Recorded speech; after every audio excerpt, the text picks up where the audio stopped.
continuidade. E ela vai estar presente em todo evento social, em todo processo histórico. Tranquilo? Veja, isso é uma crítica absolutamente radical ao mecanicismo, à concepção mecanicista do Marx, economicista, stalinista, tá certo? E é uma crítica radical a todo o autosserianismo que o Lukács está nascendo, está vendo surgir, não vai conhecer desenvolvido, mas é uma crítica radical. É uma concepção do desenvolvimento histórico, do que é o ser social, completamente diferente do que a gente vai ter, tanto, vou dizer, no marxismo vulgar, no materialismo stalinista, economicista, etc., quanto no autosserianismo. Né? Que depois lembro que alguns vão chamar de estruturalismo marxista, etc. Eu não sei se isso é correto, eu tenho minhas dúvidas. Mas, enfim, está certo dessa outra vertente. Que eu só estou fazendo menção porque no direito brasileiro tem uma enorme interferência, e uma interferência muito positiva e muito progressista. Tá certo? Pensa no Márcio, tá certo? Não é pouca coisa, né? Mas me parece que tem esse problema de fundo, como conceber a história, né? E aí é um pepino. Muito pouco, porque eu conheço muito pouco o autosserianismo. Tem um texto do Althusser, que o Althusser escreveu com introdução à edição argentina do livro dele Para Ler o Capital, por Marx. E ele é um texto que ele escreve, ele e o Balibar escreve especificamente para essa edição. Uma vez conversando com o Boito e depois conversando com o Márcio, eu perguntei, ó, esse texto do Althusser é significativo para a gente entender o Althusser? É importante, tá certo? Ou é algo secundário, depois do Althusser reviu? Os dois disseram para mim, não, é um texto, como é que ele chama? É um texto, não é estruturante, eles têm um texto, é um texto, tá certo? Enfim, que revela a essência do Althusser, não é esse o termo que eles usam, certo? Mas é que revela a estrutura do Althusser, a estrutura categorial, conceitual do Althusser. Nesse texto, o Althusser evolui para terminar o seguinte, olha, como é que a gente vai explicar a questão da subjetividade humana, a questão do espírito humano? Não tem explicação. Quem vai explicar isso é a psicologia, e quem vai explicar isso na psicologia é o Lacan. Veja, não é verdade. O espírito humano nada mais é do que a organização superior da matéria, nesse sentido que eu disse para vocês. O espírito humano é perfeitamente compreensível. Eu não estou dizendo que a psicologia não tem um papel importante, não é isso. É perfeitamente compreensível. Do ponto de vista filosófico, do ponto de vista ontológico, o espírito humano não é nenhum mistério.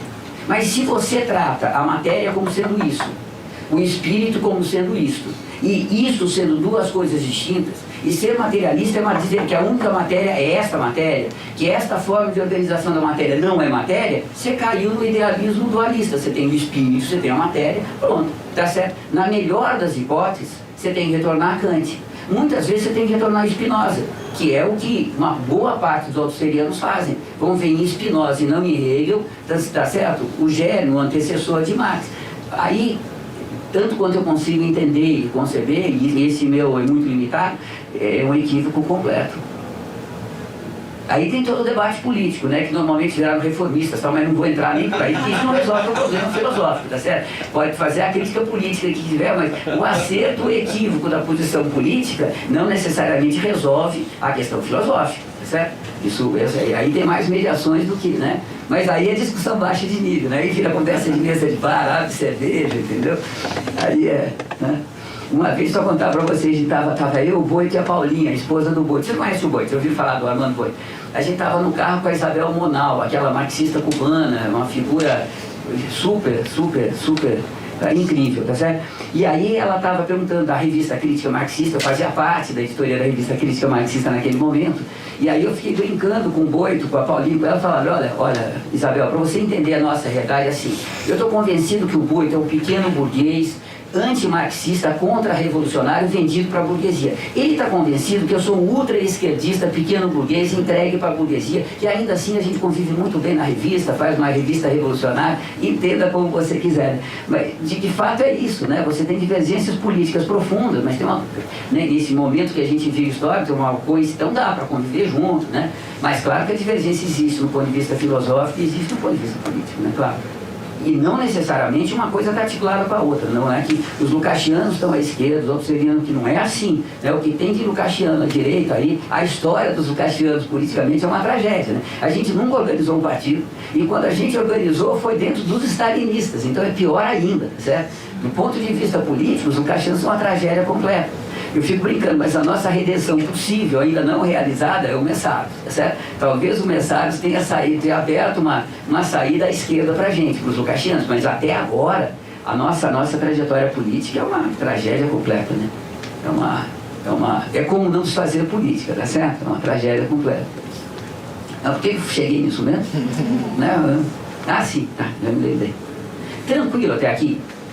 Tá certo? Então veja o que o Lukács está dizendo. Por que o ser social possui essas determinações ontológicas mais profundas, mais determinantes, mais essenciais? É impossível que a gente tenha qualquer processo social que não tenha por mediação a consciência dos indivíduos envolvidos e que, portanto, nesta consciência você não tenha a operação, né, a operatividade desse complexo chamado ideologia, que eu vou mostrar para vocês agora. Diga. Professor, o que, digamos, limita a consciência como mediação passar para, de repente, um individualismo metodológico? Bela pergunta. Veja, duas coisas. Primeiro, a consciência, ela só pode ser consciência das necessidades e possibilidades produzidas subjetiva e objetivamente. Então ela só pode ser a consciência do mundo. Tranquilo? E esta consciência, ela só pode ser uma consciência, por ser uma consciência do mundo, só pode ser uma consciência que vai para além da mera individualidade. Você não pode conhecer nada do mundo se não for reconhecer a sua relação com os outros indivíduos, falar a mesma linguagem, uma linguagem muito parecida, compartilhar dos valores, ainda que com divergência, compartilhar dos valores, compartilhar da concepção de mundo em geral. Então você nunca tem algo que é rigorosamente singular, percebe? E você nunca tem algo que é rigorosamente singular, porque não só do ponto de vista do ser social, mas da matéria em geral, toda singularidade é singularidade de uma universalidade. Toda universalidade é síntese de singularidades. Então, universal e singular é uma relação de determinação, uma determinação reflexiva. Então, não tem possibilidade de você ter esta consciência individualista que o individualismo metodológico pressupõe, que vem do individualismo burguês. De achar que você tem uma essência humana imutável, a histórica, e que é esta essência humana individual que determina a totalidade da sociedade. Isso é tipicamente moderno, surge com Descartes, Bacon, naquele momento histórico, tá certo? Então, só este retorno a essa concepção liberal possibilita o individualismo metodológico se afirmar como uma possibilidade de compreensão do mundo.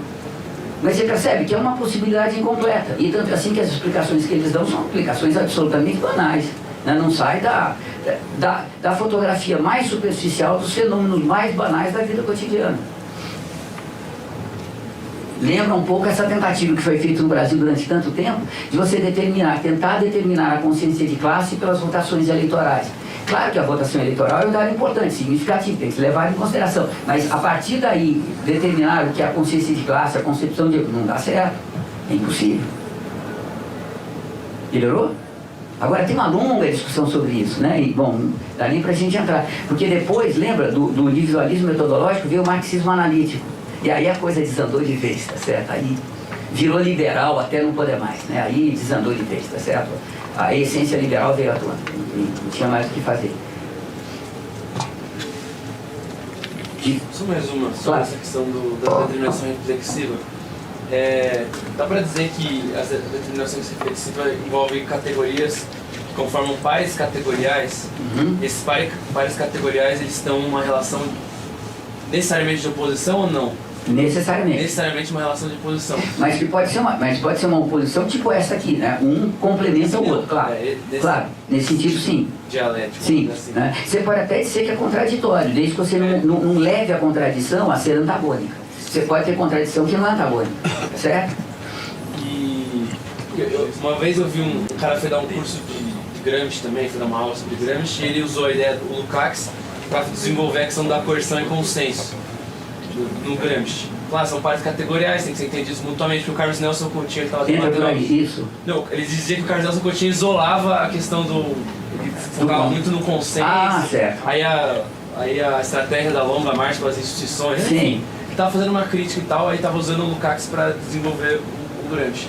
Mas aí minha dúvida seria, nesses pares categoriais que estão numa relação de oposição, existe um momento predominante claro, disso? sempre. E esse momento, por exemplo, se pegar a questão da coerção e consenso, seria da coerção. Ou da necessidade do acaso até pelo aquele esqueminha que você colocou, né? A necessidade, ela é um momento predominante, ela abre o campo de possibilidades, ela que condiciona. Então daria para dizer isso. Claro, no geral sim, mas daí a cada caso concreto você não pode aplicar esse modelinho universal. Você tem que pegar as mediações concretas, fazer análise. Claro, né, nesse sentido mais geral sim, tranquilo. Avançar? Então veja, como é que este conjunto de ideias que o Lukács vai chamar de ideologia vai entrar neste processo? O Lukács vai dizer o seguinte, olha, neste processo que ocorre no interior da individualidade, com esta conexão da individualidade com o mundo, neste longo processo histórico que vai de modo de produção primitiva ao capitalismo, que vai desenvolvendo a individualidade, da individualidade mais localizada, tá certo? A individualidade contemporânea, com capacidade de amar e tudo mais, tá certo? Nesse longo processo histórico, o que a gente vai ter é uma produção de um enorme conjunto de ideias, de um enorme conjunto de representações, de um enorme conjunto de reflexos do mundo. Uma enorme parte deles não passa da fantasia mais deslocada, de deduções mais malucas, tá certo? Que todavia, através delas, foi se fazendo um processo de desenvolvimento, né? Você tem um processo de continuidade que vai possibilitar que o ser humano realize aquelas 3 grandes tendências universais. Vai desenvolvendo as forças produtivas, afastando as barreiras naturais, vai se transformando num gênero cada vez mais genérico e vai transformando as individualidades numa individualidade cada vez mais rica, socialmente construída, cada vez mais genérica, etc. Veja, o que o Lukács está dizendo nisso? Você tem um enorme conjunto de ideias que são um conjunto de ideias, que elas podem ser filosóficas, elas podem ser científicas, elas podem ser artísticas, elas podem ser religiosas, ou podem não ser nada, né? Você acorda de manhã, abre a janela e fala, nossa, que dia bonito. O que é isso? É ciência, filosofia, religião, concepção de mundo. É claro, né, você determinar aquele fenômeno com a palavra dia, aquela qualidade com bonito, claro que isso faz parte de uma determinada linguagem, a linguagem faz parte de uma determinada cultura, faz parte, portanto, de uma determinada ideologia, concepção de mundo, mas vocês percebem o que é este dia bonito? Isso, o que é a ciência, a filosofia? Não é nada disso, é só uma ideia da vida cotidiana que expressa uma emoção, um sentimento, uma constatação, não é outra coisa. E veja, é uma afirmação que tem, digamos, poucas consequências na sua objetivação. Quando você objetiva essa ideia transformando numa frase, quando você externaliza essa frase, você percebe que você gera um nexo causal que tem pouquíssima consequência, se é que tem alguma, né? Você acordar e falar, nossa, que dia bonito, nossa, que dia feio. Tá certo? Tá bom, pode determinar, né, a sua postura subjetiva no início do dia para com a totalidade do dia, mas percebe, é uma coisa muito, que tem uma consequência muito pequena e que não é necessariamente nem ciência, nem filosofia, nem ideologia, né? Veja, quando sabe lá eu, lá na antiguidade, a humanidade concebia a Terra como plana, hoje a gente sabe que essa ideia é completamente falsa. Mas veja, quando você concebe a Terra como plana, em cima desta concepção do planeta Terra, você constrói toda uma concepção de mundo que explica porque você tem uma parte do mundo que é estável, que, portanto, em cima dessa estabilidade você pode fazer leis gerais, você pode conhecer, né, produzir um conhecimento que tenha validade futura, etc, etc. Veja, esta ideia tem uma validade científica, apesar de ser uma ideia completamente falsa. Ela cumpre a função de ciência, ela ajuda o ser humano, veja, a organizar uma concepção de mundo que possibilita a gente sistematizar as experiências que a gente vai acumulando, necessariamente singulares na vida cotidiana, né, tirar deles os elementos universais que vão possibilitar um conhecimento que sirva para as objetivações futuras. Então, apesar de ser uma ideia falsa, naquele momento ela está cumprindo um papel científico. Naquele momento, essa afirmação que a Terra é plana é ciência. É a ciência que a humanidade podia fazer naquele momento. Muito limitada, dado o parco desenvolvimento das forças produtivas, desenvolvimento humano, etc. Mas efetiva, real, cumpriu um papel importante. Veja, foi em cima do desenvolvimento desta concepção de mundo que mais para frente, com contradições, eventos, lutas de classe, aparecimento de novo modo de produção, etc. Então não é só um processo no interior lá do conhecimento, mas é com base no desenvolvimento desse conhecimento que vai surgir Galileu depois. Tá certo? Que vai surgir Kepler, que vai surgir, tá certo? Lá em uma geração seguinte, Newton. Então vocês percebem que muitas vezes uma ideia que hoje a gente sabe ser rigorosamente falsa, ela pode ter cumprido no passado uma função de ciência. E cumpriu na verdade, não é uma coisa, não é uma possibilidade. Olha para o desenvolvimento da cosmologia, você vai ver como a concepção da Terra plana cumpriu um papel importantíssimo. Toda a discussão que se inicia por Aristóteles, tá certo? Por que quando você empurra um barco na água, o barco continua andando? Essa é a discussão sobre a inércia, tá certo? Por quê? A explicação que o Aristóteles dá. Porque forma um rodamuinho atrás do barco e o rodamuinho vai empurrando o barco. Quando o rodamuinho para, o barco para.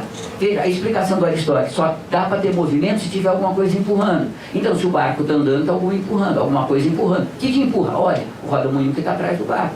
Se você joga uma pedra no ar, Aristóteles, por que a pedra continua? Porque você cria um vortex no ar, você cria um rodamuinho no ar que vai empurrando a pedra. Quando o rodamuinho termina, a pedra cai.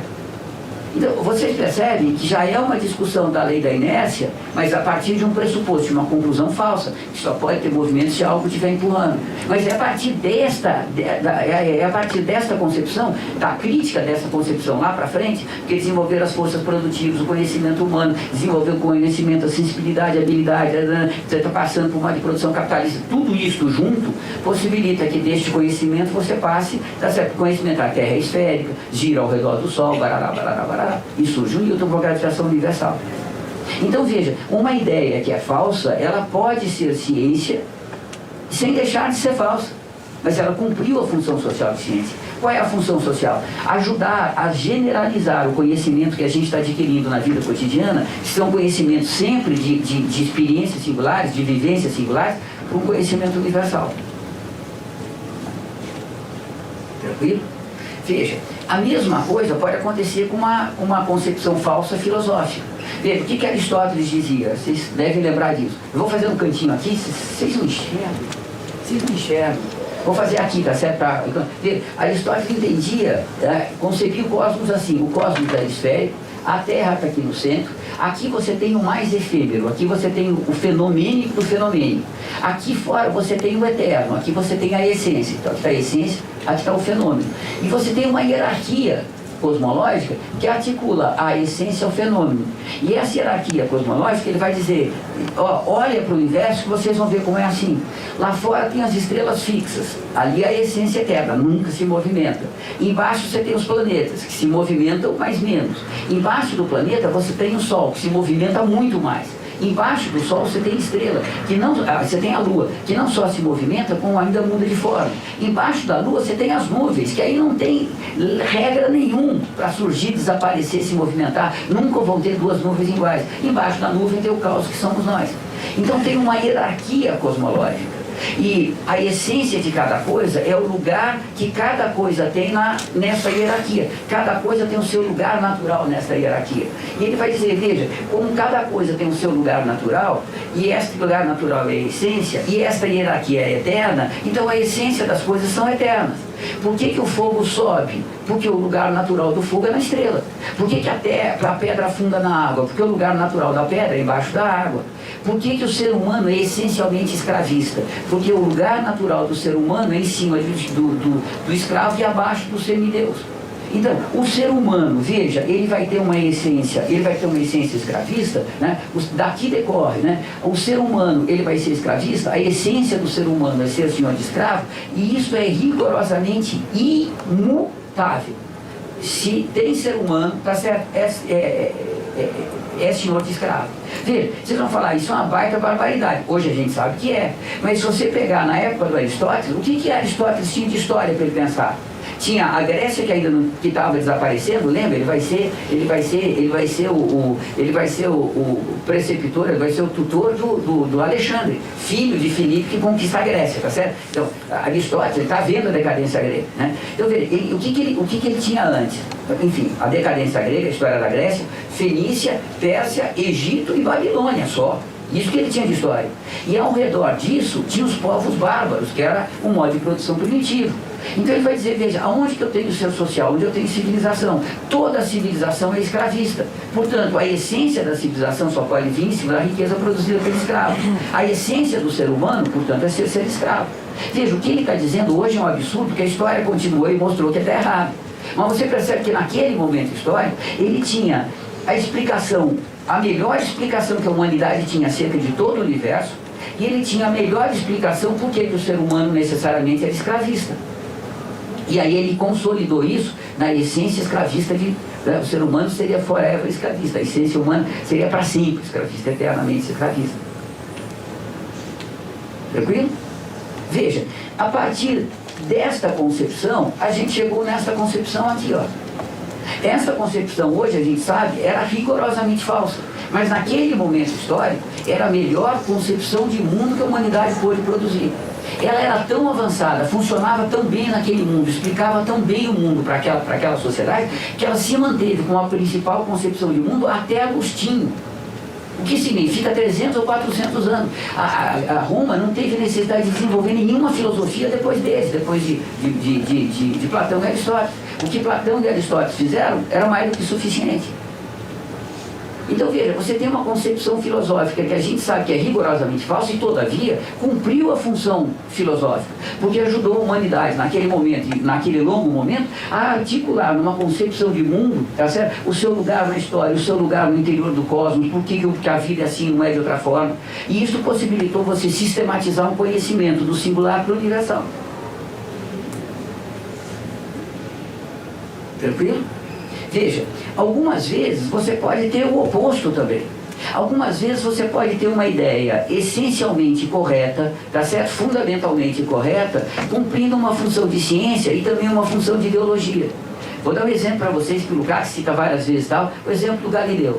Veja, você tem Galileu e você tem Giordano Bruno, mais ou menos muito próximos historicamente, né, cronologicamente um do outro. Veja, o Galileu vai dizer, a Terra gira ao redor do Sol, a Terra não é o centro do universo. Veja, isso vai levar à condenação do Galileu e a condenação e a uma prisão muito confortável. Lembra? Ele vai ficar no castelo, a igreja deixa ele continuar escrevendo, só não pode publicar na Itália, e o segundo tratado mais importante dele, ele escreve nessas condições e é publicado na Hungria, na Holanda, se não me engano, depois, ou na França. Tá certo? Então veja, ele está dizendo, olha, a Terra não é o centro, tá certo, é o Sol, né? Aí ele faz todo aquele processo, né? vai para a igreja em Roma, eu estava errado, tá certo? Mas ele continua vivendo nessa circunstância.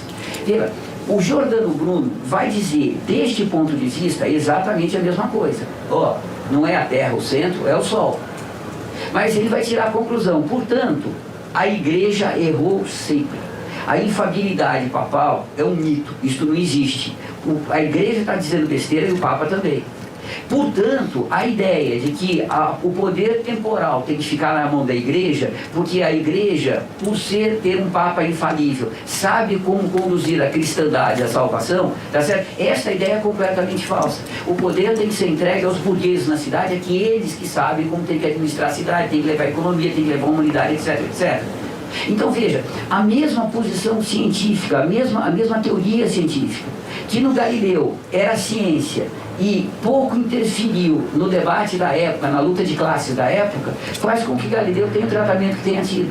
A mesma posição científica, quando dela se tiram as conclusões, tá certo? Que interferem na luta de classe, na disputa política, etc, etc, levou o Giordano Bruno a ser torturado aqueles anos todos e ser queimado numa fogueira com lenha verde, que ele vai sendo assado aos poucos.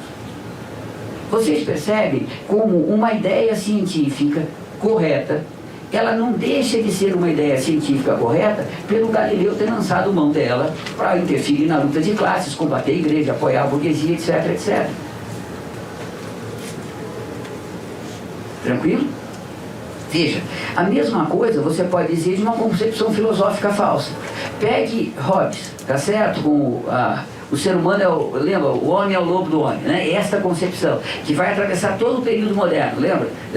A conclusão que o Hobbes tira é que você precisa de um governo, de um Estado absolutista, tá certo? O Locke vai dizer, é verdade, somos todos mesquinhos, concorrenciais, lobo do homem, mas precisamos do contrato social.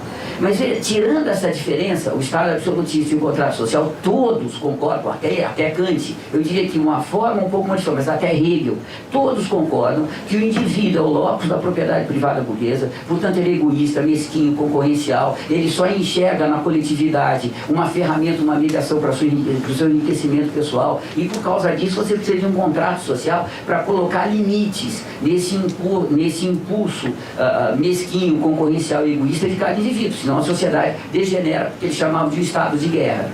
Então veja, neste processo, tá certo? O que o Hobbes está dizendo, ele não é uma barbaridade. Se você olhar para a sociedade da época do Hobbes, aquela sociedade em que a burguesia está se transformando no universal da humanidade, Veja, o que ele está dizendo não é uma barbaridade. A essência do homem burguês é a essência da propriedade privada burguesa. A essência do homem burguês é de fato ser mesquinho, concorrencial, tá certo, idiota, aquelas coisas todas. E todos nós somos assim. Aquela brincadeira que eu estava fazendo com vocês, é verdade, né? Mas aquela coisa de dizer que a gente fica contente quando a conta bancária sobe, fica triste quando a conta bancária desce. Veja, isso é a essência nossa, de todos nós. Né? A gente tem de fato no dinheiro uma referência fundamental da nossa existência. Isto somos nós, certo? E não adianta dizer que eu tenho consciência revolucionária, o dinheiro não manda em mim, né? Balufas, tá certo? É assim que as coisas funcionam, né? Então veja, o que o Hobbes está dizendo não é uma barbaridade. Mas disso, o que os liberais tiram? Algo muito semelhante a que Aristóteles tirou. A essência do ser humano é ser burguês. Isso é verdade para o período moderno e para a vida da gente agora. Mas nem sempre o ser humano foi burguês. Não era burguês no modo de produção primitivo, não era burguês no escravismo, não era burguês no feudalismo. Se a essência humana já fosse burguesa lá atrás, por que o ser humano não começa a vida como capitalista? Por que o modo de produção capitalista não é o único modo de produção? Como é que é possível a gente passar de um modo de produção a outro, de uma forma tão distinta, com relações sociais tão distintas, com complexos sociais tão distintos, com um processo de reprodução social tão distinto, com um complexo ideológico tão distinto? E vai embora, tá certo? Se a essência humana é estável, se a essência humana não é histórica. E se a essência humana não pertence à histórica, se ela não é histórica, tá bom, ela veio de onde? Bom, você tem que colocar um Deus aqui para criar a essência humana, e aí você tem que explicar a essência humana a partir do porquê que Deus criou o ser humano assim, não assado. Você tem que fazer teologia, você deixa de fazer ciência. Percebe? Então veja, uma ideia que é filosoficamente verdadeira para um determinado momento, quando Hobbes e Aristóteles generalizam a essência das suas classes sociais, a essência universal de toda a humanidade, eles cometem uma enorme impropriedade. E todavia isso não deixa de ser filosofia, e isso tem um papel ideológico evidente. Aristóteles está justificando por que o ser humano é escravo, portanto, por que existe o escravismo, por que existe o escravo, por que o ser humano é senhor de escravo, tá certo? E o Hobbes está justificando porque é que a existência humana é a existência dessa concorrência mesquinha que virou a sociedade burguesa. Não tem outra existência humana para o Hobbes e para os liberais a não ser essa. Por causa disso, você precisa do mercado para organizar a concorrência econômica e da democracia política, nos casos dos liberais mais progressistas, para organizar a concorrência, porque não tem saída contra isso, tá certo? E já que a essência humana é eternamente assim, o melhor futuro da humanidade possível é ser um constante democratizado da democracia. Lembra o Boaventura de Souza Santos? Tá certo? Bom, o que a gente está dizendo? A essência humana, ela não é parte do processo histórico. A essência humana não é um construto humano. A essência humana surge de algum lugar que não é dos seres humanos e impõe um limite ao futuro da humanidade. A humanidade não pode ir além dessa essência, porque a essência não pertence à história. A essência, ela não é algo movida e movente pela história. A essência é algo que move a história, mas não é transformada pela história. Então vocês percebem como é muito complexa na história a relação entre filosofia, ciência, religião, ideias da vida cotidiana que não são uma coisa nem outra. Isso tudo, percebe? No processo histórico é uma coisa que veja, uma coisa não é idêntica à outra, mas um interpenetra no outro. Você não tem assim, o que é ciência, ciência, o que é ideologia, ideologia, o que é filosofia, filosofia, o que é pensamentos da vida cotidiana, né? O dia está bonito, o dia está chuvoso, não tem isso. No processo histórico concreto, real, essas coisas todas se misturam. Quando o Hobbes, o Galileu, o Aristóteles, ou qualquer um de nós está fazendo uma afirmação filosófica ou científica, claramente filosófica e científica, né? Quando você está fazendo isso, você também está baseado na sua concepção de mundo, nos seus valores, naquilo que você deseja para o seu futuro, tá certo? Naquilo que você pensa que é melhor ou que é pior, né? Então, veja, tudo isso forma um complexo que é possível a gente entender as diferentes funções, mas não dá para entender as diferentes funções e imaginar que é uma muralha da China entre elas, que, portanto, o que é ideologia necessariamente não é ciência, o que é ciência necessariamente não é filosofia, o que é ciência, filosofia e ideologia não tem nada a ver com o pensamento da vida cotidiana. Não é assim. A história é muito mais complexa. E veja, de novo, isso não é uma dedução filosófica. Percebe? Não é um modelo que se tem, a partir daí se deduz a história. Não é isso. Se você olhar a história do pensamento humano, se você olhar as conexões entre a subjetividade e a objetividade humanas, você vai ver que isso é muito mais complexo. As relações são muito mais complexas.